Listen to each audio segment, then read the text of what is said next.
Hello and welcome to Spectrum News at 9. My name is Xavier Robert, coming to you live from Uyo, the capital city of Akwa Ibom. Let's take a look at the headlines. President Tinubu directs payment of 400,000 NPA beneficiaries. Federal government declares holidays for Christmas, New Year celebrations. Plus, police probe gunman's motive as Prague reels from mass shooting. Details of these stories and more in a moment.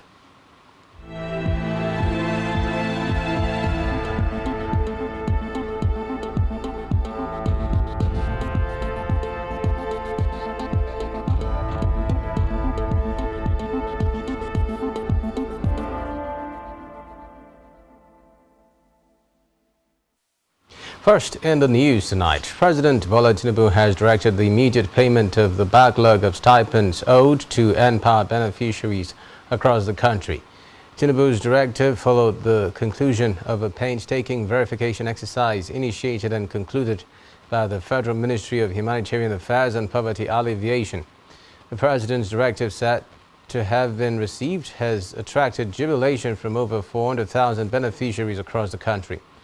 Rashid Holarewaju Zubair, the Minister's Special Advisor on Media and Publicity, in a statement today said the release of funds through Minister of Humanitarian Affairs and Poverty Alleviation Dr. Betta Edu was indeed a renewed hope for the Nigerian youths for the Christmas and New Year festivities.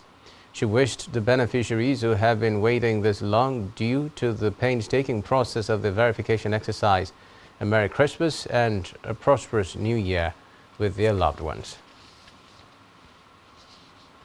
Meanwhile, President Tinubu has directed the transfer of the school feeding program from the Federal Ministry of Humanitarian Affairs to the Ministry of Education. The Minister of Education, Tahir Mamman, announced the development during a one-day retreat on ministerial deliverables 2023 to 2027 for all directors and chief executive officers of all the parastatal under the ministry. Tahir said as part of his agenda to solve the growing problems of out-of-school children in the country, the president also reintroduced the school feeding program in Nigeria basic education to address the learning crisis and the challenges of out-of-school children currently bedeviling the country. Recall that former President Muhammadu Buhari's administration had suspended the program after many years of running it. In the meantime, the Vice President Kashim Shettima and Nigerian governors have set up committees on crude oil theft and management, as well as economic affairs. This decision was taken during the 138th meeting of the National Economic Council (NEC), which was held virtually yesterday. According to a statement by the Senior Special Assistant to the Vice President on Media and Communications, Stanley Nkwocha, the committees will be headed by the Kwara State Governor Abdulrahman Abdulrazak and his Imo State counterpart Uopo Zadimma, respectively. Meanwhile, members of the committee include the Gombe State Governor, Governor of Lagos, the Governor of Akwa Ibom, the Governor of Anambra, the Governor of Niger, and Governor of Kaduna. The Special Advisor to the President on NEC and Climate Change, Rukaya El Rufai, would serve as its secretary. In another development, the First Lady, Senator Oluremi Tinubu, has announced a package of 950 million naira for 250 retirees of the military and police. Speaking at the launch of the Renewed Hope Initiative Elderly Support, Tinubu stated that the program was created to cushion the effects of the economic situation on senior citizens. She also stated that the beneficiaries of the program will receive 100,000 naira each. She further stated that the 36 states of the Federation will receive 25 million naira each from the scheme to support beneficiaries. In a separate development, the French Parliament has passed a law restraining Nigerian students and others from bringing their families to the country. According to a report by Newsman, the law was backed by both President Emmanuel Macron's centrist Renaissance Party and Deputy of the French National Assembly Marine Le Pen's far-right National Rally. Recall that a previous draft was rejected by Parliament last week when the National Rally, as well as the left, voted against it in response. the government redrafted the bill, making some of its provisions tougher. Away from that, the federal government has declared Monday and Tuesday, December 25 and 26, 2023, and Monday, January 1, 2024, as public holidays to mark Christmas and New Year's Day celebrations, respectively. The Minister of Interior, Dr. Lubunmi Tunjiojo, who made the declaration on behalf of the federal government, felicitates Christians and all Nigerians at home and in the diaspora on the occasion. Tunjiojo enjoined Christians to emulate the life of Jesus Christ in his practice and teachings of humility, service, compassion, and patience. He stressed that peace and security are critical prerequisites for economic development and prosperity. The minister assured that the federal government, under the leadership of President Bola Ahmed Tinubu, will continue to put in place effective measures for the security of lives and property. Meanwhile, the head of the Civil Service of the Federation, Folashade Yemi-Ahsan, has tasked newly appointed permanent secretaries to drop their personal ambitions and work towards aligning with the priorities of the present administration's renewed hope agenda. She affirmed that as good administrators, personal decisions must respect public feelings. According to a statement released by her office today, Yemi-Ahsan was quoted to have given this charge while declaring open a two-day retreat organized for newly appointed permanent secretaries. In the meantime, Minister of State for Environment Dr. Isiaq Salako says the federal government is worried over the illegal killing of elephants and other wildlife species across the country. Salako, who briefed newsmen today in Abuja, condemned the recent incident in Borno. The minister said that efforts were being made by the ministry to retrieve the transmitters attached to the birds and return them to researchers in Europe. Salako said that elephants and eagles were classified as endangered species. Hence, hunting, capturing, possessing, trading or killing of the wild species were offenses liable to prosecution according to the site's regulations.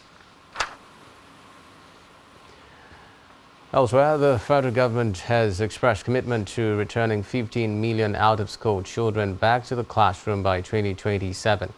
The Minister of Education, Tahir Mamman, disclosed this in Abuja at a one-day retreat on Queens in the Ministerial Deliverables 2023 to 2027.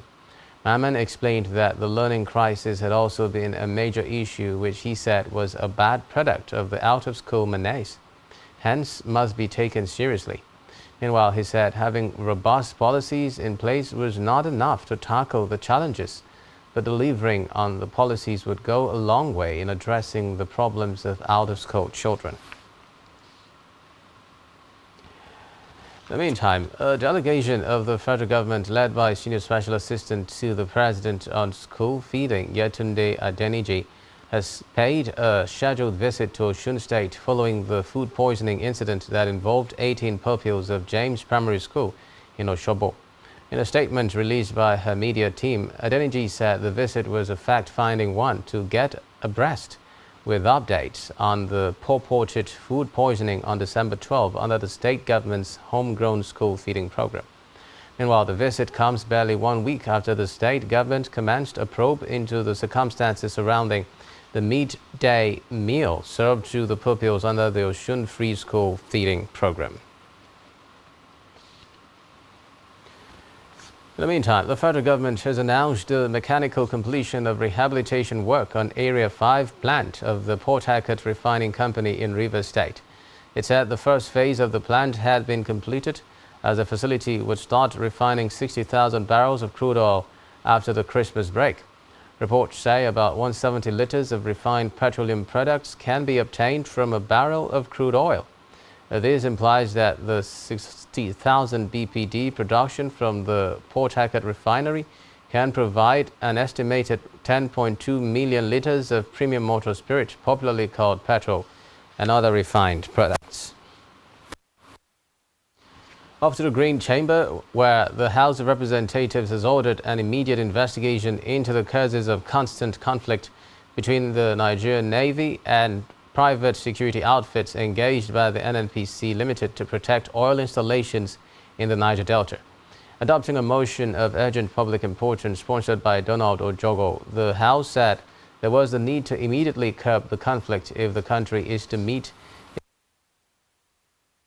on which the 2024 budget estimate is based. Meanwhile, the committee to conduct the investigation is headed by Alhassan Adodogoe, who doubles as chairman upstream, while the chairman downstream, midstream, funding, gas resources, ports and harbors, Niger Delta, environment are all members of the House Special Committee on Oil Theft. In the meantime, the House of Representatives has invited the immediate past Minister of Aviation Hadi Sirika for questioning over the controversial national air carrier Air Nigeria. In a motion sponsored by Takigia Dixon on the floor of the House at plenary, the Green Chamber noted that in 2016, the former aviation minister proposed an aviation roadmap with national carrier as the signature project, aiming to deliver it to Nigerians by the end of the administration of former President Muhammadu Buhari. The lawmaker said the House is aware that the last administration spent billions of naira ostensibly to acquire the said new national carrier, but the status of the project remains unclear, regardless of billions of taxpayers' funds utilized on the project. In the meantime, the House of Representatives has resolved to investigate the exorbitant amount charged by point-of-sale POS for withdrawal of money. Reports say the resolution to probe the operators followed a motion moved by Mohammed Shehu. Shehu lamented the high charges by the operators, stating that some POS owners charge as much as 4,000 naira to withdraw 10,000 naira.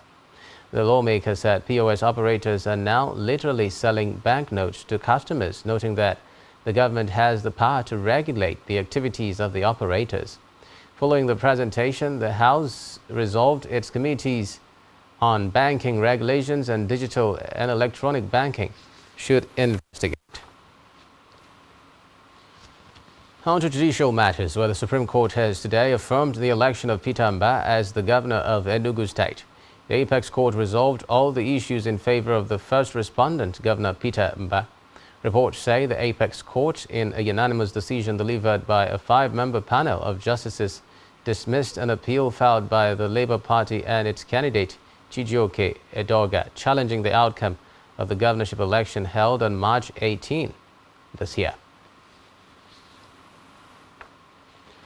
Away from that, now, after more than 4 months of investigation, the special investigator probing the Central Bank of Nigeria, Jim Obaze, says former CBN Governor Godwin Emefiele and others embezzled billions of naira and committed other gross financial offences. According to a report by the online newspaper, Obaze's findings and recommendations were contained in a report he submitted to President Bola Tinubu on December 9, 2023. The findings include that Emefiele, who was in office from June 2014 through June 2023, was engaged in fraudulent cash withdrawal of $6.23 million and perpetrated fraud in the redesign of the naira, while Emefiele kept £543.4 million in the United Kingdom. In another development, the National Orientation Agency has commended the Nigerian police for swiftly disowning, arresting and dismissing 2 special constabularies who attempted to extort a Dutch power bike cyclist from the force. Recall that the dismissal was announced by the Oyo State Commissioner of Police Hamzat Adebola at the police headquarters in Eleyele, Ibadan. Meanwhile, the 2 special constabularies, identified as Jimoh Lukman and Karim Fatai, were captured in a viral video recently soliciting money from a Dutch tourist traveling to Abuja on a power bike. On petroleum matters, the Nigeria Customs Service has revealed conditions for liquefied natural gas marketers to enjoy the presidential directive on zero import of gas items and imported LPG, as well as other accessories. According to Customs, items to enjoy this waiver must be supported with an approval letter from the Office of the Special Advisor to the President on Energy. Meanwhile, the development comes after the national president of the Nigeria Association of LPG Marketers, Oladapo Olatunbosun, lamented the non-implementation of the presidential directive on zero import duties on gas. In a separate development, 55 newly recruited officers of the Nigeria Immigration Service (NIS) have graduated and 52 senior officers promoted to various positions at the NIS Enugu State Command. The Assistant Controller General Azuka Haliday disclosed this at the passing out parade of the newly recruited personnel and declaration of promoted officers at the command. Azuka said the total number of graduates is 55, made up of 27 males and 28 females, and tasked the newly recruited personnel to see their enlistment into the service as a call to duty to serve their fatherland with a sense of patriotism, discipline, determination, selflessness, and integrity. On security matters, the Nigerian Army Council has promoted a total of 47 brigadier generals to major generals and 75 colonels to the rank of brigadier general. Reports say their promotion is coming after the retirement of 113 generals. Meanwhile, the Director, Army Public Relations, Onyema Nwachukwu, said the council approved the promotions of the senior officers and noted that the Chief of Army Staff, Taoreed Lagbaja, urged them to redouble their efforts to justify their elevation and the confidence reposed in them.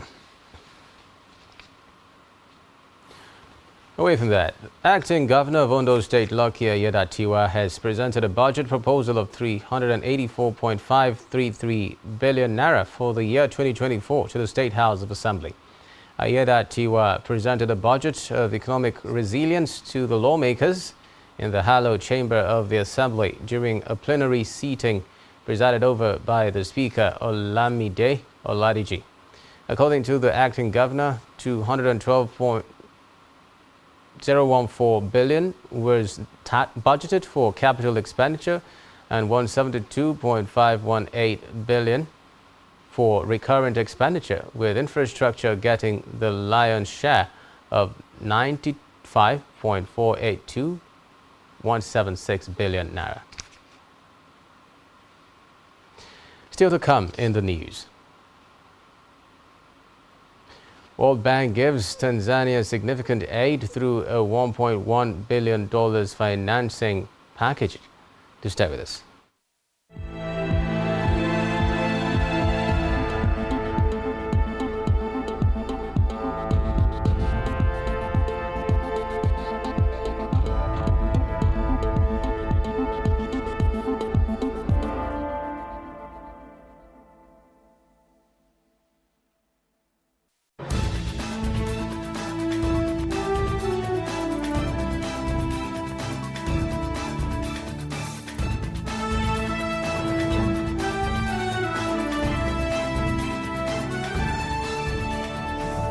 Spectrum TV, broadening your horizon.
Thanks for staying tuned. Let's move on now to Africa, where a Belgian court has sentenced a Rwandan former militia leader to life in jail for dozens of murders and rapes committed during the 1994 genocide.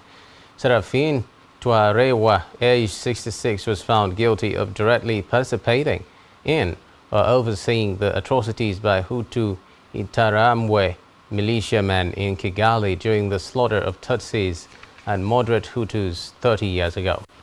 A second defendant, Pierre Basambose, a one-time close associate of former President Jovenel Habyarimana, was also found guilty of genocide and war crimes for funding the militia. But the 76-year-old, who suffers from incurable senile dementia and was unable to attend hearings, was spared jail for health reasons. Meanwhile, the trial of the two men who were arrested in 2020 in Belgium, where they were living in exile, was the sixth held in the country over the 1994 Rwandan genocide. So in Africa, France has decided to close its embassy in Niger, where it is no longer able to function normally or carry out its missions. According to diplomatic sources, this confirms a split between the two countries. Reports say this extremely rare measure comes after Niamey announced on December 12 the departure of all French soldiers deployed in Niger as part of the anti-jihadist efforts by December 22, which is today. Meanwhile, this marks the culmination of strained relations between France and Niger since the generals took power in Niamey during a coup on July 26. In the meantime, Benin's President Patrice Talon says his country hopes to quickly re-establish relations with its military-run neighbors amid international condemnation of coups in West Africa. In his State of the Nation address to Parliament, President Talon reiterated his country's disapproval of the seizure of power by the military, but insisted that there is a time to condemn, a time to demand, and a time to take stock and take note. And while West Africa has seen coups in Mali, Guinea, Burkina Faso, and most recently in Niger, where ECOWAS sanctions also triggered a closure of its borders with Benin. In the meantime, civilians have complained of harassment as soldiers continue to mount unannounced raids on homes and business addresses in South Sudan's capital, Juba. The army, however, says its operations have been a success, saying that soldiers have seized thousands of deadly weapons, including assault rifles, rocket-propelled grenades, and machetes. Reports say more than 120 Juba residents have formally complained to a local NGO called Community Empowerment for Progress organization.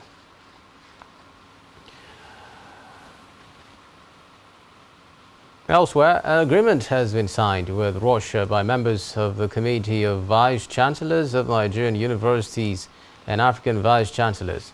The Secretary General CVCNU, Professor Yakubu Ochefu, in a statement made available to newsmen in Abuja today, said that the agreement was aimed at addressing challenges in the African education system.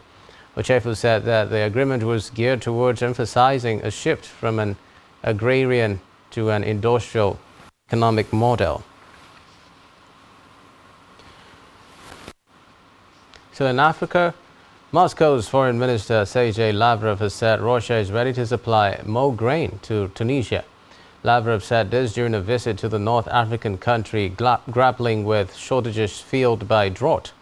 At a meeting with Tunisian President Kais Saied in the capital Tunis, Lavrov said Russia's crop yields had been good for the second or third year in a row and that it was willing to help Tunisia. Meanwhile, over the past 4 years, Tunisia has been plagued by drought, which dealt a major blow to its last grain season. Now on the foreign scene, the Czech authorities sought a motive today in a student's gun attack that killed 13 people at a Prague university, where tearful mourners have left a sea of candles to grieve for the victims. Recall that a gunfire on Thursday at the Charles University's Faculty of Arts sparked frantic scenes of students running from the attack that was the Czech Republic's worst shooting in decades. Meanwhile, there was a makeshift memorial of hundreds of candles flickered outside the university today as police pursued the investigation at the campus in Prague's historic center. Reports say the gunman, a 24-year-old student, killed himself after the attack, after shooting dead 13 people and wounding 25 others. Still on the foreign scene, China has released draft guidelines today aimed at curbing excessive spending on online gaming. Reports say this is the latest move by the ruling Communist Party to keep control of the virtual economy. Meanwhile, the proposal caused shares in the biggest Chinese gaming companies Tencent and NetEase to plunge in Hong Kong.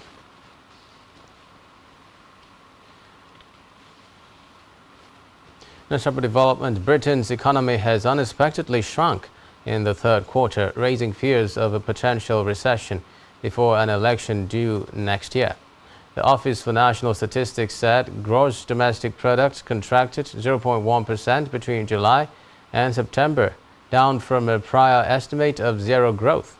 Meanwhile, financial activity was adversely impacted by interest rate hikes, elevated inflation, and a sliding services sector. Elsewhere, authorities have revealed that 14 foreign nationals were killed and more than 20 others wounded after a student opened fire at the university in Prague. Prague Police Chief Martin Vondrasev said the bloodshed took place in the philosophy department building of Charles University, where the shooter was a student, adding that the gunman also died. Meanwhile, Vondrasek said that 14 people had died and 25 were wounded, after earlier reporting that 15 had died and 24 were hurt, warning that the death toll could rise.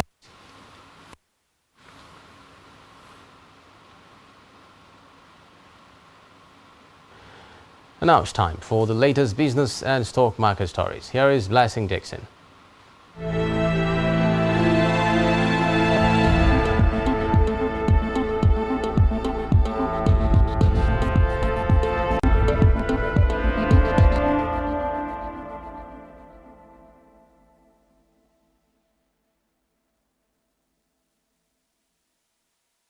Thank you, Xavier Robert. Good evening. It's Business News, and my name is Blessing Dixon. In the news, the World Bank has given Tanzania significant aid through a $1.1 billion financing package. The fund is intended to support climate resilience, urban services, and inclusive growth in the country.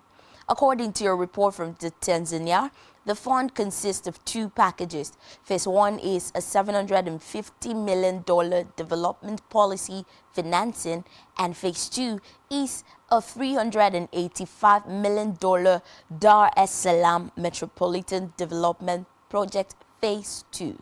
Phase 2 focuses on enhancing what Phase 1 has built upon.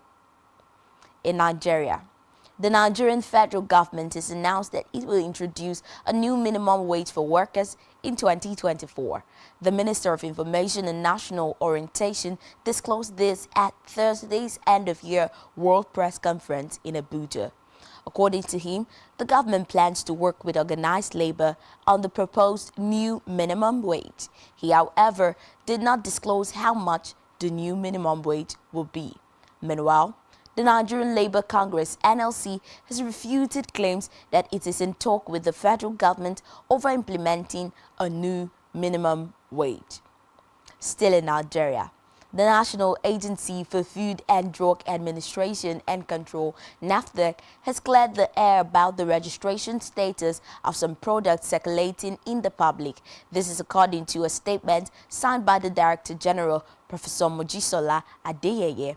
She listed the product as Seaway Drinking Water, Ever Premium Table Water, Peak Full Cream Instant Milk Powder, and Golden Penny Pasta Spaghetti.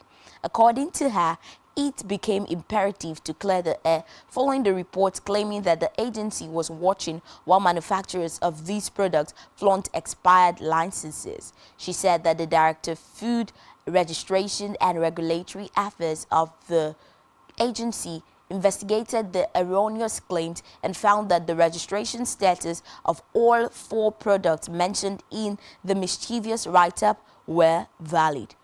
She went on to say, for the avoidance of doubt, Seaway drinking water, Ever premium table water, Peak full cream instant milk powder, and Golden Penny pasta spaghetti all have valid registration. It's time for the Nigerian stock market report. At the end of the last trading day of the week on the Nigerian Stock Exchange, the benchmark all-share index shed 265.75 basis points to close at 74,023.27 points. Compared with the previous trading day, today's data shows a 44% decline in volume, 27% improvement in turnover, but 21% decline in deals. The current market capitalization of the Nigerian Stock Exchange is 40.5 trillion naira. In the aggregate, 122 listed equities participated in trading, ending with 33 gainers and 20 losers. Transcorp Hotels led the gainers with a 10% share price appreciation, closing at 63 naira 80 kobo per share. On the losing side, Consolidated Hallmark Holdings came out last with an end-of-day price depreciation of 8.73% at 1 naira 15 kobo per share. Universal Insurance Company also recorded the highest volume of 41.9 million traded shares. This is all in business news, and back to Xavier Robert for the rest of the news. Good evening. Many thanks, Blessing. Still to come in the news. Moses Simon extends contract with FC Nantes. Just stay with us.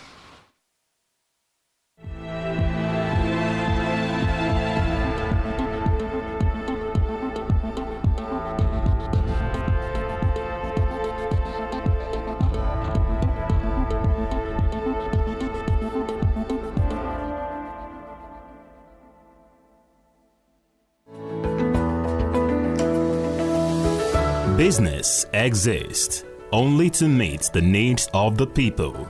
But there's an extra advantage if your product and services are pitched on a platform that gives you the added advantage over your competitors. For your desired return on investment and so much more, advertise on Spectrum Television, on StarTimes DTH Channel 421 and on free-to-air with a frequency of 12733. Spectrum Television, broadening your horizon.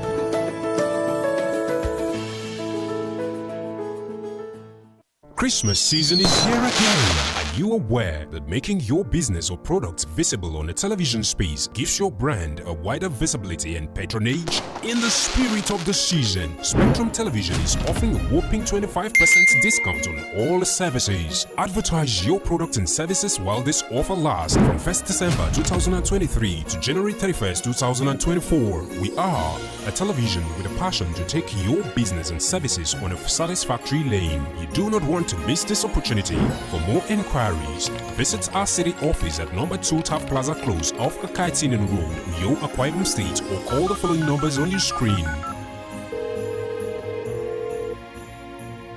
Spectrum TV, broadening your horizon.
Many thanks for staying tuned. Now in health, the World Health Organization has added the R21 Matrix M malaria vaccine to its list of pre-qualified vaccines. Recall that in October 2023, the WHO recommended the use of the vaccine for the prevention of the disease in children, following the advice of the WHO Strategic Advisory Group of Experts on Immunization and the Malaria Policy Advisory Group. Meanwhile, the pre-qualification means larger access to vaccines as a key tool to prevent malaria in children, with it being a prerequisite for vaccine procurement by UNICEF and funding support for deployment by Gavi, the Vaccine Alliance. Still in health, pediatric experts have advised nursing mothers to desist from breastfeeding sleeping babies to avoid the danger of aspirating the food. Aspiration is when food, liquid or other substances accidentally enter the airway or lungs. According to the National Institute of Health, foreign body aspiration is a major cause of coincidental death in children less than 1 year old, and the cause of death in 7% of children under the age of 4. Meanwhile, foreign body aspiration accounted for more than 17,000 emergency department visits and caused 220 deaths in children aged 14 years or younger.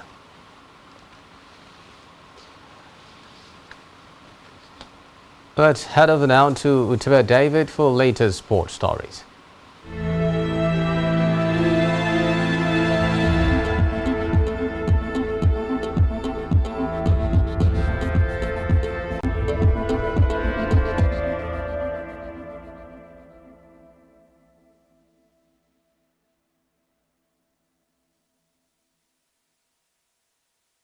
Hello, good evening and welcome.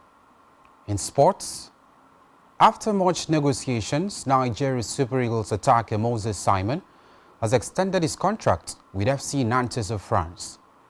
The Nigerian international joined the Yellow Canaries in 2019 after a successful loan spell. His contract deal is expected to run out at the end of the ongoing season, and the club's hierarchy saw a reason to open discussion on a new deal. The club today announced his extension via its official website, and he will stay with the club until 2026. Simon is expected to be part of the Super Eagles team at the 2023 African Cup of Nations in Ivory Coast next year. Moving on, when the 2023 African Cup of Nations kick off in Ivory Coast in January, Nigeria match officials will surely not be among the match officials. Nigerian referees have been in the doldrums recently when it comes to major competitions and matches. The 34th edition of the AFCON will not be different, as more match officials are out without them. Among the 19 selected nationalities, Egypt and Morocco each have 3 representatives ahead of their living pursuers, Algeria, Gabon and Mauritania. The competition will run from January 13th to 11 February 2024. And finally, Mikel Arteta has urged Arsenal to end their Anfield order if they want to challenge for the English Premier League title. Arsenal travel to Liverpool later tomorrow evening, seeking their first Premier League win in their fixture since September 2012, when Santi Cazorla and Lucas Podolski struck in a 2-0 win. Arsenal were 2-0 up in April before Liverpool staged a second-half comeback to win a point. Arteta's side have ended a 14-year wait to secure a league victory at Manchester United, a 9-year wait for success at Tottenham Hotspurs, and now is targeting another landmark win on Merseyside later tomorrow. And that's all we have for you in sports this evening. I am Utbah David. On entertainment news, American rapper Roddy Ricch has hinted at relocating to Lagos, Nigeria.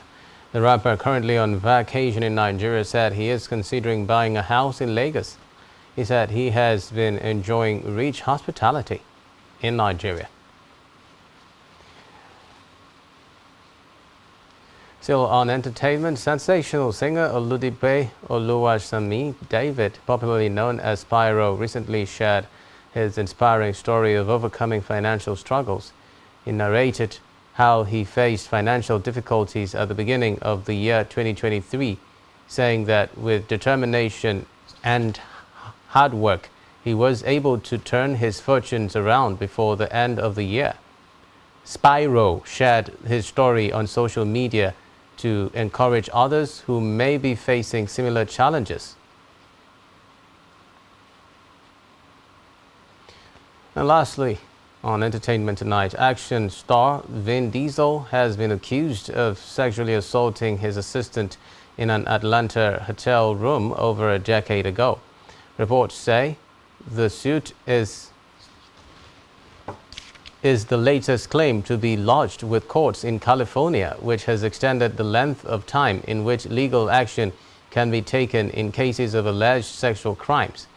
Speaking in court, Asta Jonassen said her first assignment after being hired by the Fast and Furious stars company was to travel to Atlanta in September 2010 during the filming of Fast 5 and claimed she was assaulted by him in the hotel. Meanwhile, Diesel's lawyer, Brian Friedman, said his client categorically denies the claim in its entirety and that there is evidence which completely refutes the allegations.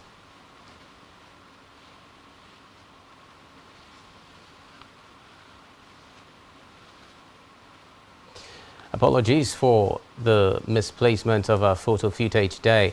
And that's all we have for you this time. Do ensure to follow us on social media and subscribe to our YouTube channel, all of which you can find on our website, spectrumtvlive.ng. You've been watching Spectrum News at 9. My name is Xavier Robert. Good night.